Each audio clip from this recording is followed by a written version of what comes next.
This is one of the toughest talks. When you're talking about vaccines, you are messing with religion.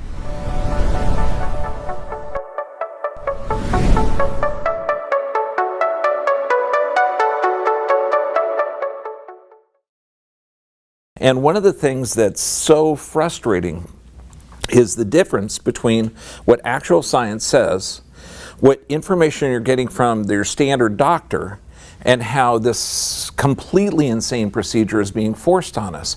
I mean, I came from the 60s where forced medical procedures would not have flown well. Okay, forced medical procedures without informed consent is what we're dealing with. But if it saves us all, would everyone be okay if I forced you to take a vitamin? No, you can't have employment unless you take vitamin C. You can't have employment unless, or your kids no education unless your children get vitamins. Do you have a challenge with that? Yeah, even though the vitamins are completely non-toxic. So let's look at this. We're going to go through the ignorance. For one, this is what the people in power are saying. Vaccines are safe and effective. We'll look into that. Mercury has been removed from the vaccines. And I love this, the most ignorant guy, if it was legal to hunt, okay, well, he's head of infectious disease at a hospital, and he says, well, the mercury in vaccines is less dangerous than mercury in a fish sandwich. We're going to actually go over the studies on that. The thimerosal in vaccines has been used as a preservative, is safe. Your unvaccinated child is going to put my unvaccinated child in danger, and vaccines don't cause autism. It's interesting to know that there's over 80 studies that show it does. So let's go into it. Well, first, do we have the healthiest population of kids in the world, or the sickest? The sickest, literally. I mean, you're talking 1 in 2 of a chronic illness or disease. If we transferred this data to water buffaloes, and I said we have this herd of water buffaloes where 1 in 2 of their offspring have a chronic illness or disease, would we go in and maybe check the environmental cause, or we would just say it's genetic, just better diagnosed? No. 1 in 45 autism rates. Now, the tough is, if we compare ourselves to the rest of the world, infant mortality, we used to be 12th when I was a kid. We're now 77th, and it's where our kids are getting exponentially ill. Autism, unless you're buried in the sand, because there's some people, it's just better diagnosed, and that's not true. Okay, because otherwise we'd see a bunch of 60, 70-year-old autistic people, particularly at a 1 in 45. However, we only have about 8 more years to where it's 1 in 2. Now, autism is a huge problem with the brain, but it's also a huge problem with employment, since 94% can't hold down a job. So if we had 1 in 45 adults with autism, we would see that apparent in our economy. Now, if you haven't seen the movie Vaxxed, I recommend it. This was a study done back in 2002 or 2004. And what they did is they decided to close the door on science, just say, hey, look, we're going to do a study and prove beyond a shadow of a doubt that the measles, mumps, and rubella vaccine does not cause autism. Now, they didn't test them all. They just tested a small group, okay, and they didn't do a placebo-controlled trial. The problem is the numbers didn't really add up. So if you go into doing a study and your goal is to prove that vaccines don't cause autism, but it actually shows about a 340% increase in autism, you know what you say? No! Let's crunch the numbers, let's hide it. Okay, so William Thompson, actually one of the senior scientists, he was involved in the study, and he says, look, I got to come forward, we need whistleblower status. We lied. Okay, now this should have been on every news station everywhere, and it wasn't. Now, if you're pro-science, and if you think science is accurate, do we have any data that this schedule is safe for every human being? If we took 100 children and gave each 100 of them the same drug, would we have the same effect in 100 kids? No. No, of course not. It'd be impossible. What if we did 69 doses of 16 different vaccines? in everybody. Does it make sense that this might have some negative effect on the body? But now also, what are the animal studies? Who chooses this? Well, let's see how we got into this. For one, how do they decide that a vaccine is actually effective?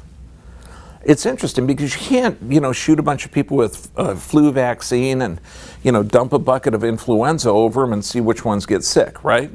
So what they use is a thing called antibodies. And this is an old theory. It's not true, but it's an old theory at a Journal of Virology. And this is the role of antibodies controlling viral diseases from experiments. Now, it's interesting, demonstrating that antibodies play little or no role in controlling viral infections. While they are crucial in resolving bacterial infections, such a view has acquired dogmatic status over the years and is commonly found in immunologic textbook and other scientific publications. So this means every time they're measuring an antibody for viral infections, it's not accurate. Let's take it a little further. Did you know back in 1968 they started to do studies on patients with agammaglobulinemia? Now these are patients that couldn't make antibodies. So the theory is that if you have a load of antibodies towards a disease, that you're protected, and if you don't have a lot of antibodies, you're more vulnerable. Problem is they took this group of kids who had a genetic defect. They couldn't make antibodies. And here's the wrench in the works. They contracted measles in the normal fashion, showed the usual sequence of symptoms and signs, and were subsequently immune, even though no measles antibodies were detected in their serum. So maybe the immune system is a little bit more complex. Have we gone into this? No, because there's no other way to test to see if a vaccine is actually working. This is what I deal with. Okay, we get a vaccine damaged kid 1, 2, at least a week from everywhere around the planet. And we're talking ulcerative colitis, Crohn's disease, full-blown autism. And this is what a destroyed gut looks like. Now, continually I'll get people say, well, vaccines don't cause autism. Okay, and then I got these two girls, okay, they come from Arizona, and they were both totally nonverbal autistics. Luckily, they're starting to talk, but they went through a 9-year court battle to prove beyond a shadow of a doubt in court that the DPT shot caused their autism. So when you hear people in authority, they're safe and effective, and they don't cause autism, that's wrong. That's wrong. So they knew this back in the 80s. In fact, so many people were getting damaged by vaccines, they had to do a protection thing. Now, granted, you got two choices, okay? We're all, beings with hopefully common sense. We have a product that's damaging so many people that the companies making the product are going bankrupt from the lawsuits. You can do a couple of things. One, A, make the product safer, or B, give the companies liability or immunity from lawsuits. So even though the product is dangerous and hurting people, you can't sue the manufacturers. And then, let's really get in bed with the manufacturers. Let's not even bill them for the cases of this. Let's add a tax per shot. That's what they did. So the National Childhood Vaccine Act, even though kids were getting damaged, they passed this act to completely eliminate any product liability. So this means that they could just produce whatever they want, add whatever they want, and you cannot sue the doctor, you cannot sue the company. Okay, this is beyond amazing that this would have passed. Now what they did, they put a check and balance in there. Okay, now remember, this is back in 1986 when we still had exemptions. Now, they put in the Vaccine Adverse Event Reporting System, VAERS. And and this is how the system was going to work, because they obviously thought that, well, if we give them liability-free and unlimited access to a market, they might get out of hand. Okay, so you had to, and this is back then, be provided a written vaccine benefit and risk information before the vaccination takes place. That's when it was first done in 1986. I know what you're thinking. We're in California. Risk and benefit before it takes place. Why would they do that when it's forced? We don't even have informed consent anymore in California. You understand that? If you're in the military, no informed consent. If you work at a hospital, no informed consent. So that's been taken away. I know that's been around since the Nuremberg trials. Just flush it. Okay, they're supposed to keep a permanent record of all vaccines, manufacturer's name and lot number, record serious health problems and put it in the patient's permanent record, and make a report to the Federal Vaccine Adverse Event Report System involving injuries, deaths. Here's the problem. Between 1 and 10% of all of the injuries are reported. Can anyone read that backwards? Between 90 and 99% are not reported. Now, you might think this is just a money grab and pile of crap, but let's look at it. Back in 1986, 23 doses of 7 vaccines. Of course, back in 1986, we also had exemptions. So people could opt out for them, opt into it, take half, change the schedule, do whatever you want, okay? Of course, in 1997, 33 doses of 9 vaccines was added. Now, 2016, 69 doses of 16 vaccines. Why the increase? Was there's a big cry from the public, save us, our kids are sick?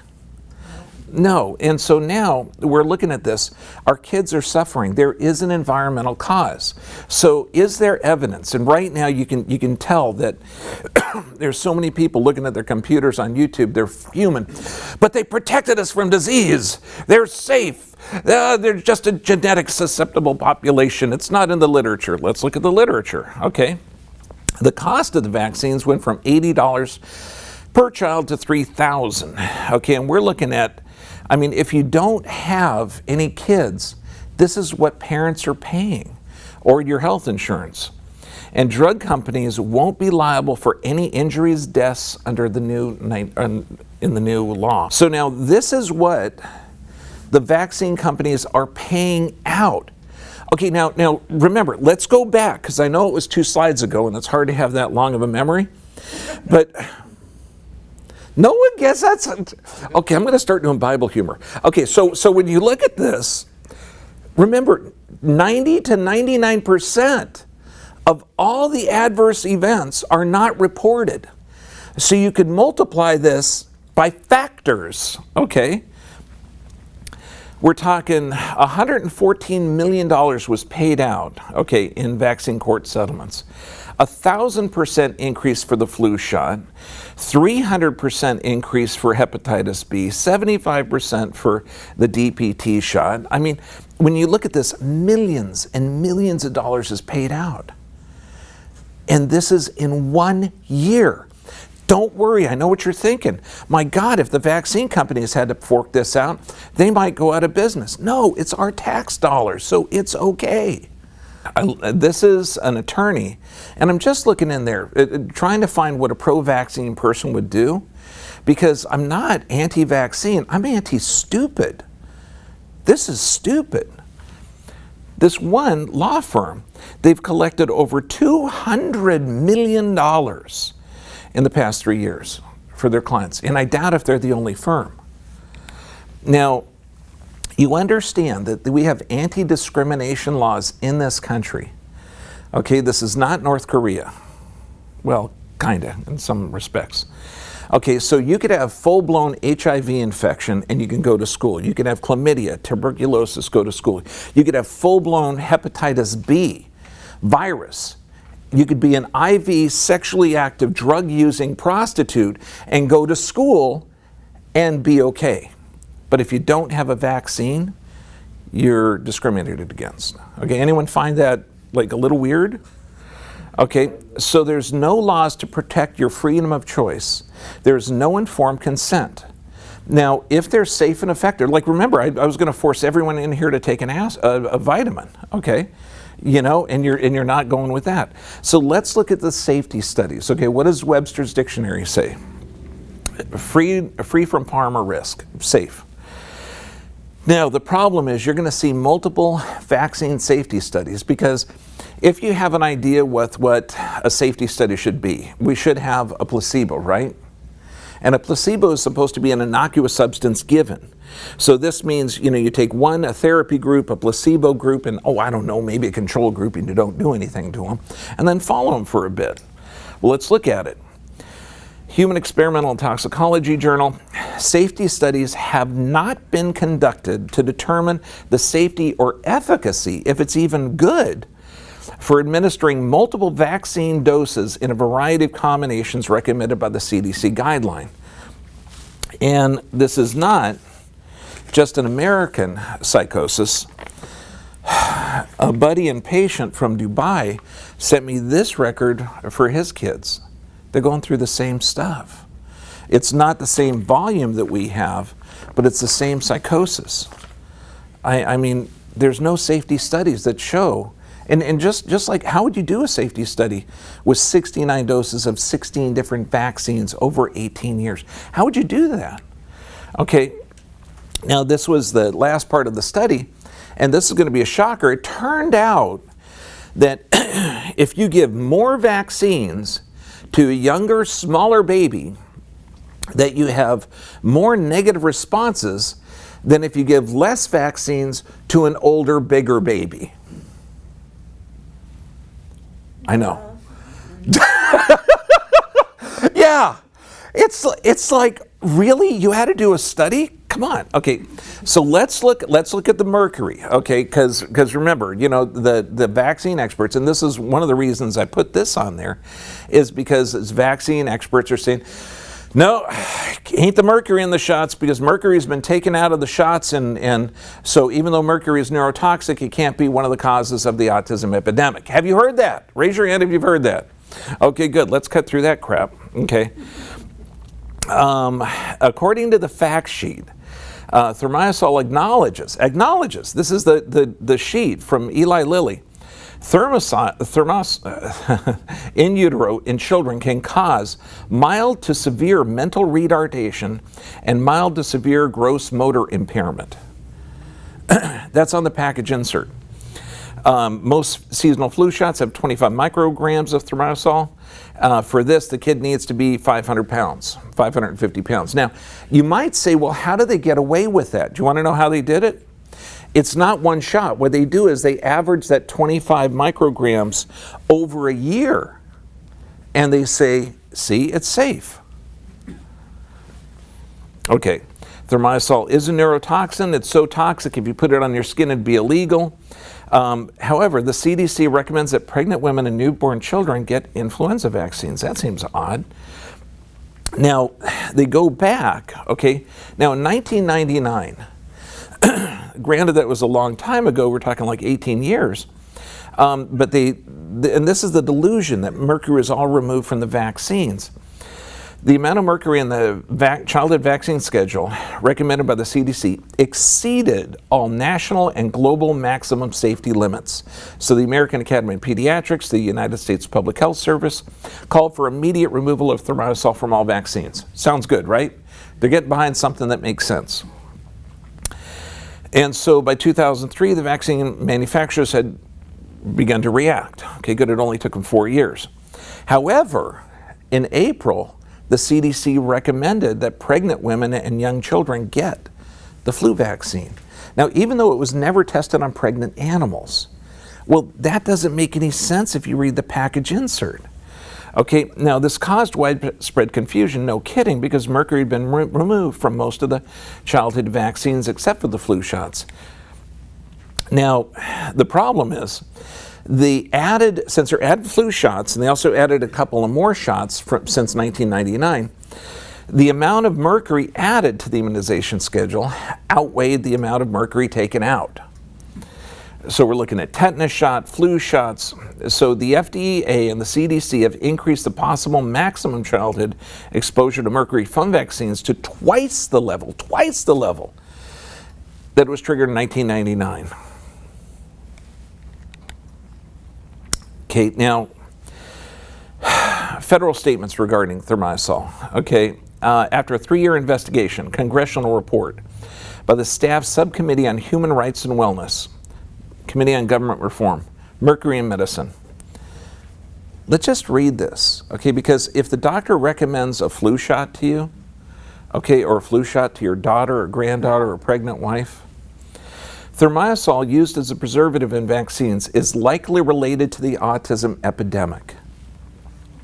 This epidemic, in all probability, may have been prevented or curtailed had the FDA not been asleep at the switch regarding the lack of safety data regarding injected thimerosal and the sharp rise in infant exposure to this known neurotoxin. In our public health agencies, failure to act is indicative of institutional malfeasance and self-protection and misplaced protectionism of the pharmaceutical industry. Wow. Why isn't this on Channel 4 or Channel 7? Why aren't people just up in arms? I mean, this is mind-boggling. We go in, and these are all the people that form the statement, but FDA criminal negligence is in not instituting a Class 1 recall of all vaccines administered to infants containing thimerosal in July 1999 and again in 2000. We have determined that your above allegation that thimerosal is being used in order to increase the manufacturer's profit margins represents a potential conflict of interest issue which may be criminal in nature. This was 16 years ago. Okay, this has never been followed up. Why? Because the pharmaceutical industry has tons of money. Now, again, if you're based in science, if you think you're scientific based and you think that the vaccines are based in science and the doctor is making scientific recommendations and the doctor is actually reviewing this, have any animal studies been? Well, yes, there have been 2 of them. Although this one was printed and then pulled because it indicated that vaccines were not good. So they took Laurel Hudson, University of Pittsburgh, took a group of small monkeys, okay, rhesus monkeys, and they macaw monkeys, and they injected them with the scaled down version because they're smaller than humans, and the same schedule. So 12 hours, bam, hepatitis B. Okay, first month, bam, you get the DPT, all the whole schedule. I think up through the first year. And what they found, significant differences in the GI tissue, gastrointestinal tissue, gene expression profiles between the vaccinated and unvaccinated animals. Wow, so they actually vaccinated one group and didn't vaccinate another group. What this study doesn't show, okay, and this is amazing because one of my patients is a pediatrician and he bought the vaccines for him. They said that they couldn't eat regular monkey chow. They lost all social behavior activity. Biologic changes and altered behaviors did occur in the vaccinated monkey group, which resembled autism spectrum disorder. No such symptoms were present in the unvaccinated group. Then they dissected the brains and they found damage. Now, here's another one. Okay, and this is where head of infectious disease at a hospital. This guy, I know there's a special place in hell for him. I know it. Even if you don't believe in the concept, this son of a bitch needs to go there. What they did is they gave monkeys a shot and checked the blood levels for mercury. They fed them a tuna sandwich or a mercury-filled sandwich and checked the blood levels. They were amazed that the blood levels of the thimerosal-exposed monkeys went down, so there was no blood mercury levels found at around 7 days, versus 24 days for the ones that ate the mercury. So what can you say? If you don't read any more of this study, you can say, wow, that's amazing. So it looks like the vaccine is safer. However, the large difference in blood mercury half-life compared to the brain half-life for the thimerosal-exposed monkeys indicates that blood mercury may not be a good indicator for risk of adverse events on the brain, particularly under the conditions of rapidly changing blood levels as those observed after the vaccinations. Now, data from the present study supported the prediction that although little accumulation of mercury occurs in the blood over time, with repeated vaccinations, accumulation of mercury in the brain of infants will occur. Repeated vaccinations, accumulation of mercury in the brain will occur. Brain is not a good place for mercury. Okay, it's neurotoxic. It's not good for you. Thus, the conclusion regarding the safety of thimerosal drawn from the blood mercury clearance data in infants receiving the vaccine may not be valid, given the significantly slower half-life of blood mercury in the brain, as observed. I mean, and I actually heard them mention this study, and he only mentioned the first part that said, hey, it shows that it clears out of the blood quicker. Is that purposely ignorant or purposely evil? I don't know, man. If you're an expert in humans, you should really want to take care of them. Okay, then you look at it. More Institute of Medicine, recent publications, direct link to thimerosal containing vaccines and a significant rise in children being diagnosed with autism. Institute of Medicine review of safety studies found that there is not sufficient evidence to render an opinion on the relationship of ethyl mercury exposure and development disorders in children. So you look at this and yes, there's a link, no there isn't. Yes, there's a link, no there isn't. Isn't there enough to study it? Okay, then you look. This approach is difficult to understand. Okay, I love this. A recently published second review appears to abandon the earlier recommendation as well as backed away from the American Academy of Pediatrics goal. This approach is difficult to understand given our current limited knowledge of the toxicokinetics and the developmental neurotoxicity of thimerosal, a compound that has been and will be continued to be injected in millions of newborns. Millions of newborns. They say it's toxic. We know studies that it knows it's toxic. We know it's been doubled in the schedule, but we're not going to study it. I mean, look at the Journal of Neuroscience. Vaccines alter fetal brain development, increase in seizure susceptibility, promote autism spectrum disorders. These are not Hobunk journals. Let's look at the National Institute of Health, PubMed. Anyone want to go there? You know, for the idiots that say, oh, vaccines aren't associated with autism, how about we look at an article that's titled, A Positive Association Found Between Autism Prevalence and Childhood Vaccination Uptake Across the U.S. Population. Would that be of value to get a headline? Well, it takes a lot to motivate you, but I would think it would be enough, okay? A positive and statistically significant relationship was found. The higher the portion of children receiving recommended vaccines, the higher prevalence of autism spectrum disorder. Neither parental behavior nor access to care affected the results, since vaccination proportions were not significantly related to any other disability or number of pediatricians in the United States. The results suggest that although mercury has been removed from many of the vaccines, other culprits may link vaccines to autism. Other culprits may link vaccines to autism. Other culprits may link vaccines to autism. Can anyone read? Okay? Any pediatrician can read. I mean, shouldn't this be a value? There should be criminal liability for this. Further study into the relationships between vaccines and autism is warranted. No kidding. Now, when you look at the Journal of Toxicology, increased rates of autism. You look at the Journal of Public Health, autistic disorders prevalent, directly related to vaccines. Then you look at this study. They're comparing the DPT shot or pertussis and rubella vaccines. It's interesting. They're just comparing these two, not the 6 doses of the DPT. Okay? They're just comparing these two, and what they found was that yes, there's a causal relationship's a big deal. It means it actually caused it. Okay?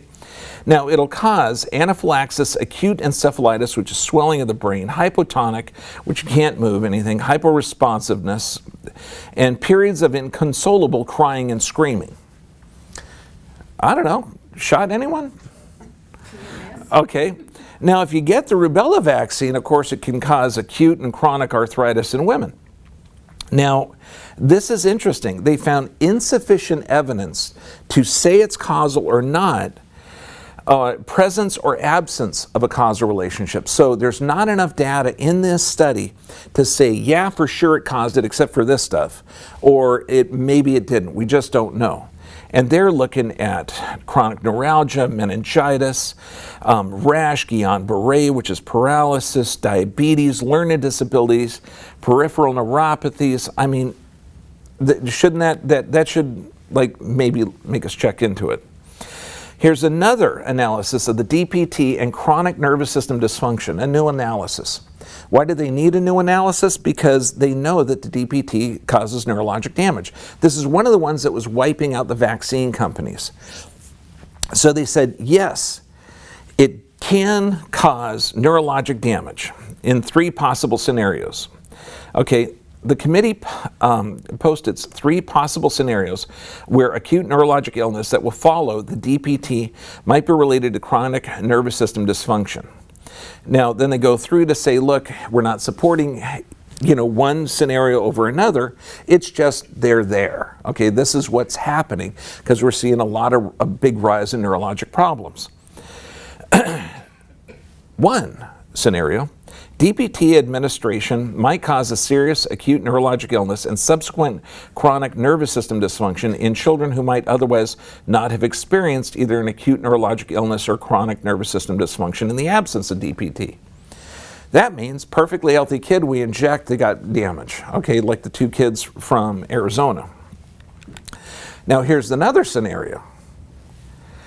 DPT might trigger an immediate or approximate cause, but nevertheless still a cause, of an acute neurologic illness in subsequent chronic nervous system dysfunction in children with an underlying brain disorder or metabolic abnormality. So if you have something, see, if I inject you, you would never have gotten a problem, but because your body is defective, okay, you got the illness. Honest to goodness. Okay, that's why they're here in metabolic defect and things. Here's the third scenario. So 1, perfectly healthy kid gets neurologic damage from the neurotoxins in the DPT. Second one, you had a defective body. You could have responded well, but you didn't. You got a neurologic illness. Third one, the DPT might cause an acute neurologic illness in children with underlying brain or metabolic abnormalities that would themselves eventually have led to a chronic nervous system dysfunction, even in the absence of an acute neurologic illness. So you were already messed up, this just made it apparent. Okay, now, time and time again, if you know anything about epidemiologic studies, case studies, how different studies are made, you know for a fact that epidemiologic studies, which is what all the ignorant science-based pro-vaccine people use, they use epidemiologic studies. The problem is epidemiologic studies are not designed to find the cause. They're designed to break out and perform new studies so you can be more specific. There's a good book of the National Institute of Health, Review of the MMR Vaccine and Autism Executive Summary. And I like this. Now, this is the findings. Findings from unpublished studies which were shared with committees publicly and through personal communications, which are in the process of being submitted for publication, seem to provide additional evidence of no association between measles, mumps, and rubella and autism spectrum disorder, although the findings still need to be peer-reviewed, published, and subject to scrutiny by a broader scientific community. Okay, so now if you're ignorant, we can stop there. Anyone want to be educated? Let's read paragraph 2. I know, the doctors that do this stuff, they don't read paragraph 2. Although these epidemiologic studies do not support an association at a population level, it is important to recognize that the inherent methodological limitations of such studies in establishing a causality, the highlighted portion of the bottom. Furthermore, the rarity of individual autism spectrum disorders and the difficulty in determining their exact onset, and therefore the temporal relationship between onset and vaccination, makes certain epidemiologic study designs impractical. So you might say, well, why didn't we do a vaccinated with unvaccinated? Wouldn't you? I would think that'd be cool. Okay, here's the, because they go through and they start thinking, well, this is some of the problems. And this is what they're recommending. See, doing the epidemiologic study that came to a conclusion that there wasn't a problem, they're saying, look, the study's not even designed to assess causality. So this is what they want. And this actually makes sense. So there are some really good scientists out there who are being, just lambasted and destroyed. In its discussion of recommendations related specifically to the measles, mumps, and rubella and the autism spectrum question, the committee identified more general concerns that it could not adequately or appropriately address in this report. These include deficiencies in the available information on the risks and benefits of vaccines, inadequate discussion on the ethics of providing information regarding the risk and benefits of vaccines, the role of public input into vaccine advisory committees, and inadequate clinical provider information on vaccine safety or the vaccine adverse event reporting system. Do you know who recommends the vaccines? Do you know how it went from 23 to 33 to 69? It's called the Advisory Committee on Immunization Practices. These are 97% of the people on these panels work for the vaccine industry. They're not doing any studies. Summary, and you look at this. The Immunization Safety Review Committee concludes that the evidence favors a rejection of a causal relationship between the MMR and the autism spectrum. However, this conclusion doesn't exclude that the possibility that the MMR could contribute to the autism spectrum disorder in a small number of children, because the epidemiologic evidence lacks the precision to assess rare occurrences of the response for the MMR vaccine leading to autism, and the proposed biologic models linking MMR to the autism spectrum disorder, although far from established, are nevertheless not disproved. Okay, so in English, it means the study wasn't designed to show causality. We don't know if it does or not. We should do some further studies. Okay, does that kind of make sense? Here's the problem. Do bullets kill people? Yes. Occasionally, but not all the time. Right. Does smoking cause lung cancer? Yes, but not all the time. Not all the time. Why? Because 60% of people that get lung cancer never smoked. Okay, I've shot a gun a bunch of times. I haven't hit one person. Yet. I'm really thinking about this. You know, I see that little, whoops, there it is. Yeah, yet. Let's look at some of the studies. Okay, the RotaShield, 1999. Now, diarrhea is devastating, particularly in developing nations. Why would anyone have diarrhea? Toxic food, toxic water? Maybe a good response to the body? Yeah, here's the challenge. If you are dehydrated, you can have heart attacks and you can die. So you're talking thousands of kids a year die from diarrhea. Okay, but now do you go in there and say, hey man, we got to fix the infrastructure. We got to get wells, clean the water, get the food. No, we're going to develop a vaccine that can stop this rotavirus. Okay, now here's the tough part. The more subsequent infections that you get from this virus, you actually develop a better immunity. Okay, where it doesn't end up bothering you. So now the RotaShield was the first vaccine. It was put on the market, killed a bunch of kids, and took off the market. So they had to still do it. So the next one, the RotaTech, went in. And if you look at it, you think, wow, 71,000 infants, 3 placebo-controlled trials, serious adverse events were very similar in the placebo group. Okay, anyone want to see what the placebo group and the RotaTech group took? The RotaTech group took the RotaTech, the DPAT, the IPV, the hepatitis B, the Hib, and the PCV vaccines. That was the treatment group. What did the placebo group take? The DPAP, IPV, the Hib, the hepatitis B, and the PVC vaccines. Problem? Too similar. No, man, you're thinking there's no control group. Huh? I mean, I was talking to some patients today, and a couple of them, I mean, we're talking like engineers, doctors and stuff. What do you think a placebo is? Oh, placebo is an innocuous substance given to somebody to study the effects of it. Okay. Yeah, not now. They're active placebos. When you look at this, let's go over transmission. Okay, now this is the Lancet. So the vaccine that was approved is RotaTech. This is what all the kids get. Okay, even this poor kid in Dubai is getting it now. Okay, so what happens? Are vaccinated kids protected, or are they at risk of unvaccinated kids? Or is it the other way around? The unvaccinated are at risk of the vaccinated? Well, here goes. Viral shedding and risk of transmission. Transmission of vaccine virus strains from vaccinated children to unvaccinated children. Contacts harbors the potential for herd immunity, but also the risk of vaccine-derived diseases in immune-compromised contacts. So if you get the vaccine, your kid does, you better be careful that he's not around anyone for 14 days because he's infective, and if he poops in his diaper, you change the diaper, you can give it to the entire family. Let's look at hepatitis B vaccine. Okay, what they're doing again, if you look at the data, 10 double-blind studies. Okay, and this is why when ignorant people say, well, you know, there's always double-blind studies. No, they're not. They compare vaccinated with unvaccinated. That's not it. What about neuropsychiatric disorders associated with vaccines? Little school back east, Yale School of Medicine, Pennsylvania State.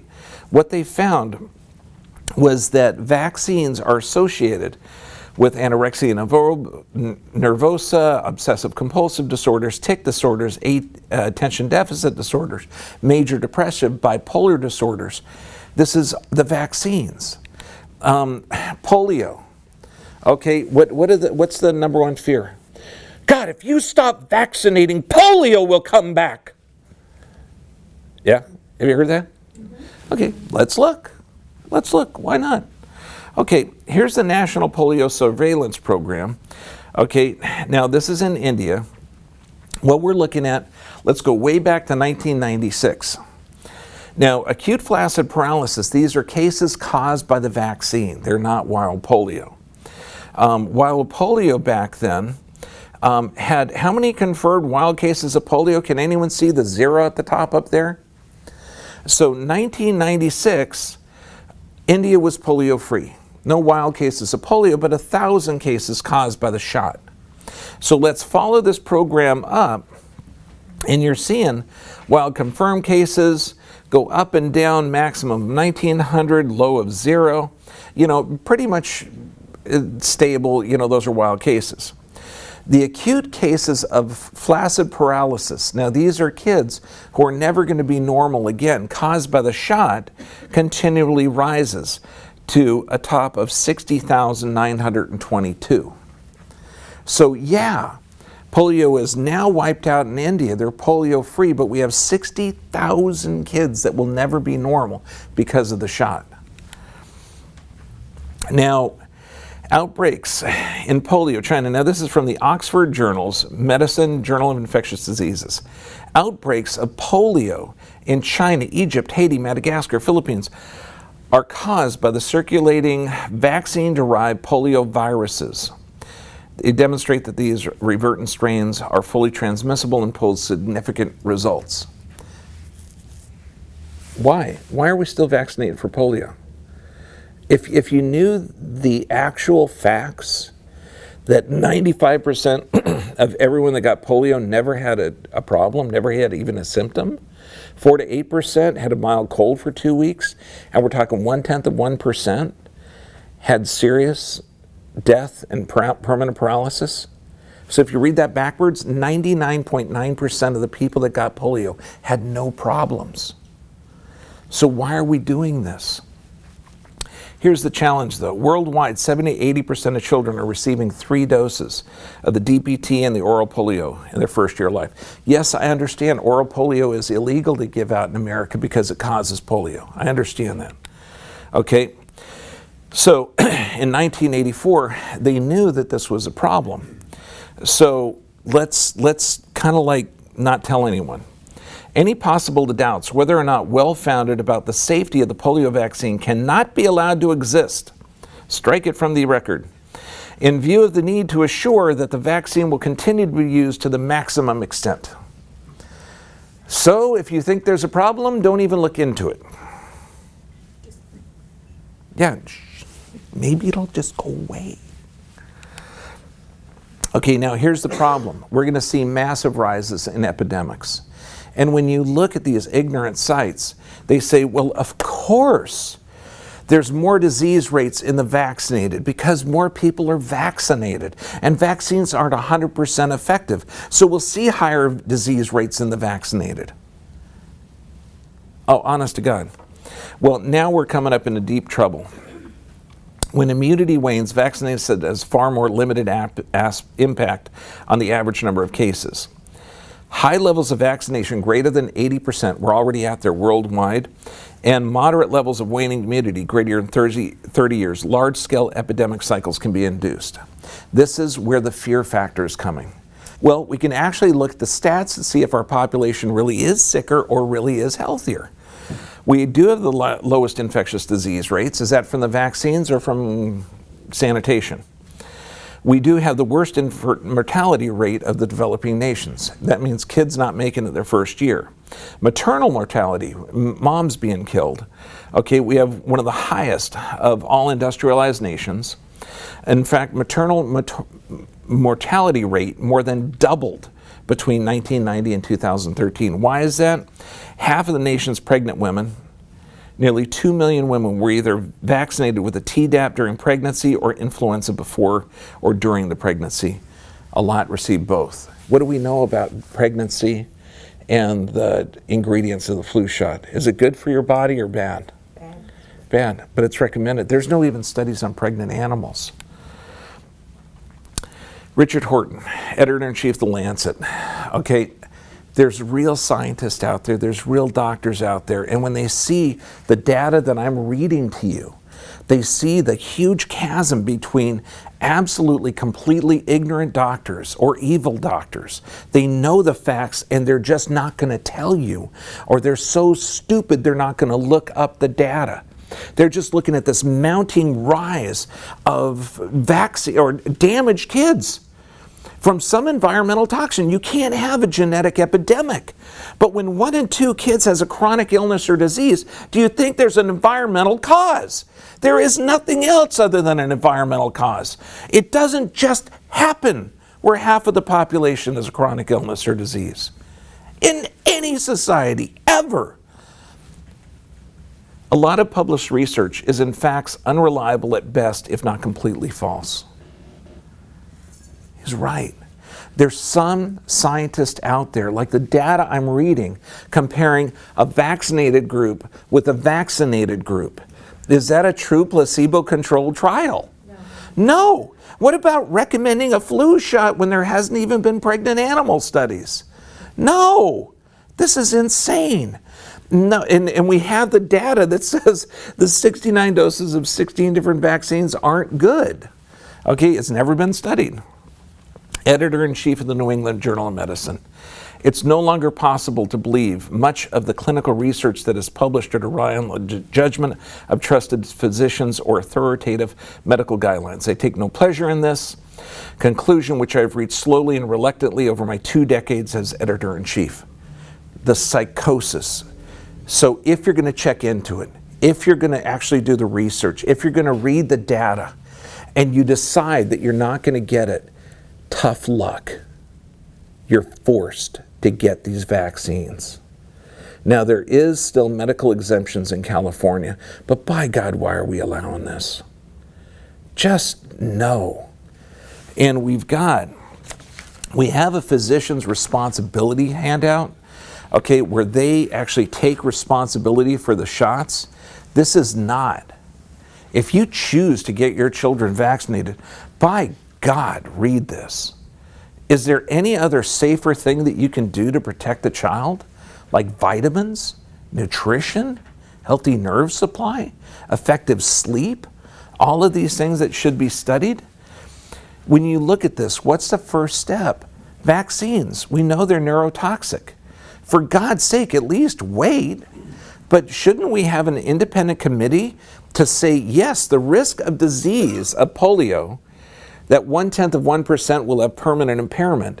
So we shouldn't vaccinate the 99.9% that would never have had a problem. Do you understand that? Let's take each disease. Chickenpox. How dangerous is that? Okay, they used to have chickenpox parties. Measles. Check out the Brady Bunch measles episode. Antibiotics. Avoid those unless it's life-threatening. Medication. For God's sake, find out why you're taking it. Surgery. That's a good one. Environmental toxin, processed foods, and sedentary lifestyle. I mean, this is it. When we put up these Just 5 keys. The nervous system controls and coordinates everything: regular exercise, proper nutrition, sufficient rest, and prayer and meditation. This is one of the things that if you get a friend that's taken multiple prescriptions, and they're freaked out. Are they sick or healthy? Sick. Sick. Nobody takes a ton of drugs and is healthy. Here's a question you can ask them, and this is weird because I get the same answer 100% of the time. Okay, you're taking a bunch of drugs. You have no access to pharmaceuticals. You and me would go out on a desert island. We only have fresh fruit, fresh vegetables, fish, sleep in the outside, beautiful, wonderful, but you have no access to pharmaceuticals. Does your health improve or decline? Improve. 100% of the people say improve. 100%. Okay, you live healthy. You eat healthy food. You take care of your body. You sleep good. And you have no access to vaccines. Does your health improve or decline? We don't know. We've never done a vaccinated versus unvaccinated study. All we know is that the population that's multiple vaccinated now is not going to outlive their parents. Okay, they're the sickest generation the world's ever seen. Now, we got a new website, drjohnbergman.com. The disease database is really cool. You don't need a membership. You don't need anything. You just need to get on this friggin' thing and share the information. You know how much it cost? Free. Nothing. No. Okay, now I put references up here that some pertain to the talk, some don't. But they're references, and this is how I do my research. I hear a statement, look up the references, look up the references, look up the references, look up the references, look up the references, look up the references, and keep going, okay? So review these. If you don't agree with the references and data that I have, I mean, you know, come up with data that's supportive of why this plague is hitting us. Does that make sense? Yes. Okay, now, any questions? Yes, sir. Are there any extra steps to be taken, like to reverse any toxicity that the vaccines have introduced in children who already have vaccines? Like any other extra steps other than what you've mentioned, healthy lifestyle? Yeah, there's a huge number of things you could do to detoxify a kid. And it really depends on how damaged they are. Okay, you got to heal the gut because that's the gut is just destroyed in these kids. And then you got to heal the brain, and that's going to be omega-3s. There's a number of different chelating agents to get out, but the younger and smaller that they were damaged with the greater toxicity, sometimes you can't recover them, but a lot of times you can bring them back. Okay, just the biggest thing is don't stop the shooting them. Don't shoot them anymore right now. And you know, there's multiple ways to detox them. We got a couple of videos on it, but stop poisoning them. And omega-3 fatty acids to heal the brain. You got to heal the gut, and you got to detox the blood and the tissue. And this is going to be activated charcoal, juicing and blending, root vegetable juices. They're going to have fungal issues. They're going to have candida issues. They're going to have parasitic issues. I mean, these are sick, sick kids. I know, we get them every week. But today, on a side note, I got this cool little 4-month-old kid. Most darling thing you ever saw. Big old huge eyes. Of course, no vaccines, no vitamin K, no nothing. The mom didn't have any shots. They were educated before they impregnated her. When you see a normal kid, it just warms your soul. It's like, cool, man. When our population might survive some. Yep. Now, next week we're going to talk about ketosis and how to develop to that. That's also a good way to help with toxicity. Any other questions? Yes, ma'am. I would have one. If I get a shot as a grown-up, how long would the body require to get rid of all the toxin? It totally depends. There's a neurologist, I think his name's Funderburg, that did a study.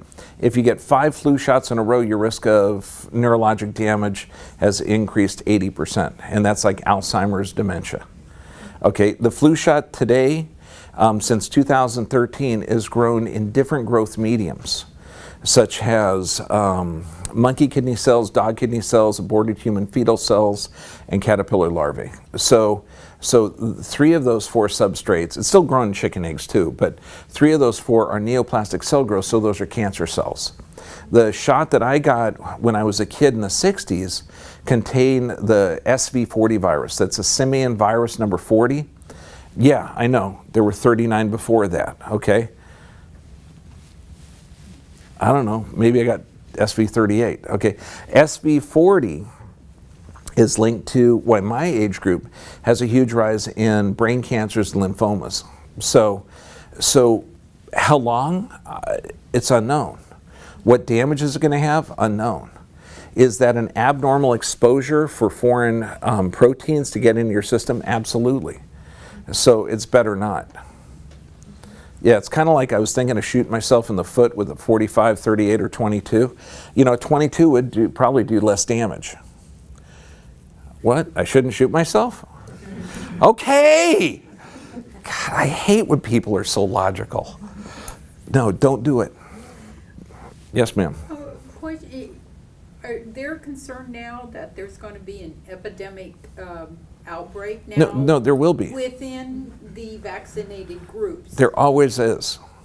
Always is. I mean, I could run through. I mean, this is like 60-some slides, okay, in a 40-minute talk, which is insane. Insane. I mean, I wanted to put so much stuff in here, like facts and data on polio, facts and data on so many different epidemics that are occurring in vaccinated populations, and I couldn't. There just wasn't enough room.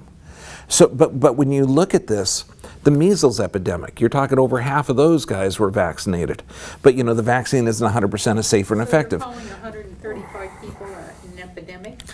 Kind of. Okay. Here's data on pertussis, the DPT shot. It turns out that if you get vaccinated, you're more susceptible to pertussis B. So we're given 6 shots of the DPT in children. Is that creating an epidemic for the other pertussis? Absolutely it is. You know, you're looking at kids suffered from whooping cough, decreased immunity, carriers of the disease. You're looking at this data and you're thinking, that's insane. But then what happens when, and this has been throughout, what happened in the smallpox is they're literally scraping pus out of dead people and cows, and they're putting it in a jar and scratching you and rubbing that in and saying, yes, you're now vaccinated. Massive diseases. You're talking leprosy, you're talking tuberculosis. All of these different diseases were spread by the smallpox. And you know what they say now? Well, the technology just wasn't that good. The vaccines had multiple pathogens in there and we couldn't identify them. Hell, you can't identify them now. You can't isolate a virus. It has to be grown in infected tissue. There's wild viruses and everything there. So the flu shot, it's grown in cancer cells. I don't know, let's do post-marketing surveillance. That's what they're doing. You get a flu shot? Great. What about 10 years from now? Is there going to be a rise in some type of ovarian, uterine, breast, or testicular cancer? Possibly, I don't know. We haven't done a study yet. You're part of it if you're getting a flu shot. This is insane. You know, and it's fear-based, so it's got a psychosis. Well, we have to vaccinate, otherwise chickenpox is going to come back. They couldn't sell the chickenpox vaccine when it first came out because everybody knew it wasn't a big deal. So the chickenpox vaccine first came out, they says, well, mom and dad won't have to take time off from work. So they sold it, everyone started to buy it, it got put on the schedule, then they found out, man, there's a rise in shingles. Yes, sir. Is there any extra situation or circumstances when you would recommend to some vaccinated or not? No, because the type of immune stimulus that it does is not accurate. What do we know about antibody production? The only way they measure vaccines, okay, is antibody production. Okay, it doesn't matter. You know, the only way that I would recommend, like, so let's say we're going to Congo, America, malaria-filled environment. Okay, you're going to take vitamin A, you're going to use cinnamon. honey, you're going to use some frankincense oil on you, some peppermint oil, some coconut oil. That's all going to repel the mosquitoes as much as you can. Vitamin C, vitamin D3, omega-3s, and you're going to take care of yourself. You're going to learn how to deep sleep. You're going to change your lifestyle to where you're immune. And I had this discussion with a medical doctor, and he says, no, immune system isn't that. Doc, okay, 100 people walk through a malaria-filled swamp. They all get bitten. Are all of them going to get malaria? Well, no. What's the difference? Well, immune system. Okay. I mean, it's crazy. It's such a dogmatic religion, okay, without science. We got to stop this. And I mean, forget about it. I mean, we only have 8 more years before 1 and 2, but you know what? People are still going to say, it's just better diagnosed. Really, where are the 70-year-old autistics? Okay, it's just a genetic epidemic, which is impossible. Okay, we're going to change the society, and we have to, and we should hold them criminally liable. Okay, I mean, it's literally pick up the pitchforks and march down. And if a doctor isn't getting this, he gets fired. When those doctors get out of patients, they get out of business, then we can change the world. We take over this now. The line is drawn here. You see enough damaged kids, by God, you'll be with me.